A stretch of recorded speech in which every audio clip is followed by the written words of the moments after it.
Do you want to quiz new hires to make sure they're retained information from onboarding? Need to survey your customers? Today we'll be showing you how to quickly build a quiz in Microsoft Forms. Let's get started. Creating a professional quiz has tons of applications, and you can do this for free within your Microsoft 365 account. The process is very quick and easy.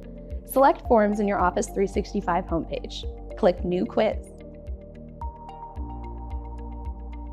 You can choose a theme and update the name of your quiz. Then it's as easy as adding your questions and answers. Multiple choice, text, long form, there are tons of options.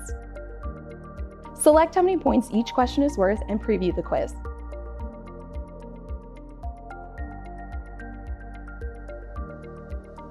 If all looks good, your quiz is now ready. Press Collect Responses to start putting it to use. This is just one of the amazing tools that comes standard with your Microsoft 365 subscription. Interested in learning more? Don't forget to subscribe to our channel and reach out if you have any questions. Thanks, and have a great day.